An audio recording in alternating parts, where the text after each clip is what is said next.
Chapter 6. The Street.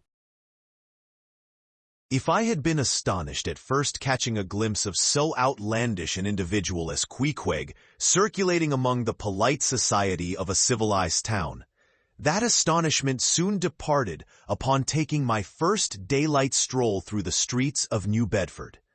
In thoroughfares nigh the docks, any considerable seaport will frequently offer to view the queerest-looking nondescripts from foreign parts.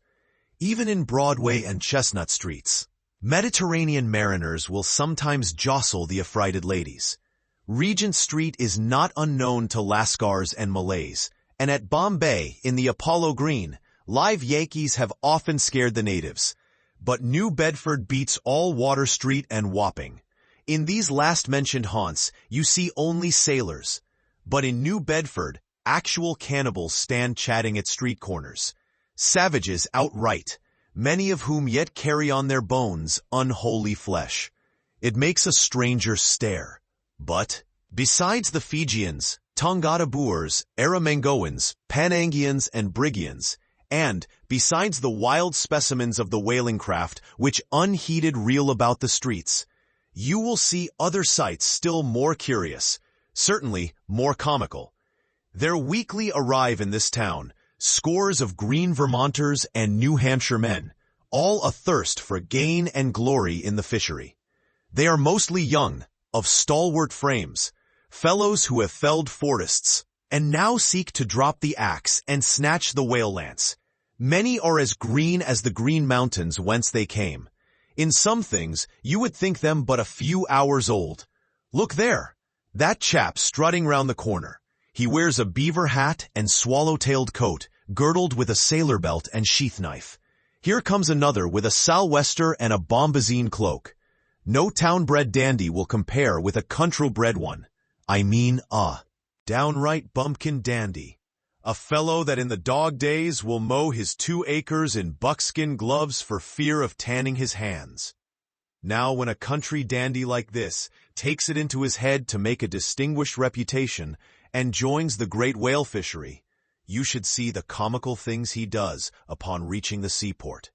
In bespeaking his sea outfit, he orders bell-buttons to his waistcoats, straps to his canvas trousers.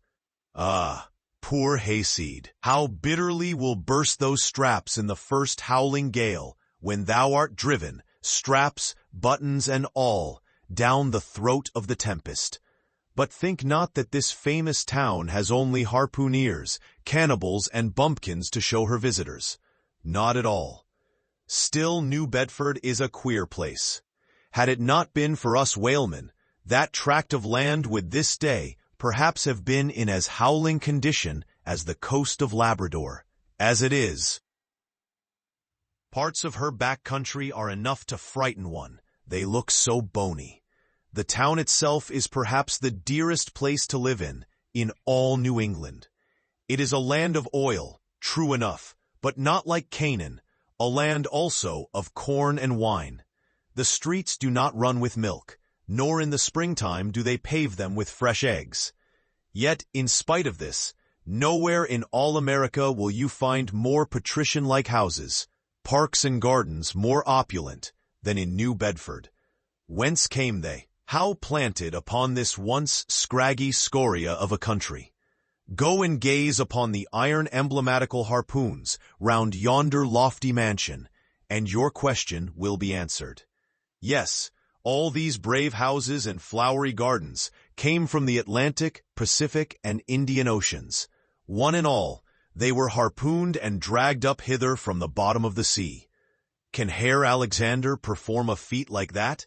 In New Bedford, fathers, they say, give whales for dowers to their daughters and portion off their nieces with a few porpoises apiece. You must go to New Bedford to see a brilliant wedding, for they say they have reservoirs of oil in every house, and every night recklessly burn their lengths in spermaceti candles. In summertime, the town is sweet to see, full of fine maples, long avenues of green and gold. And in August, high in air, the beautiful and bountiful horse chestnuts, candelabra-wise, proffer the passerby their tapering, upright cones of congregated blossoms. So omnipotent is art, which in many a district of New Bedford has superinduced bright terraces of flowers upon the barren refuse rocks thrown aside at creation's final day. And the women of New Bedford, they bloom like their own red roses.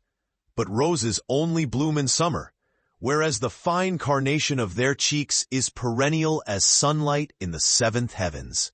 Elsewhere match that bloom of theirs, ye cannot, save in Salem, where they tell me the young girls breathe such musk, their sailor sweethearts smell them miles offshore, as though they were drawing nigh the odorous Moluccas instead of the Puritanic sands.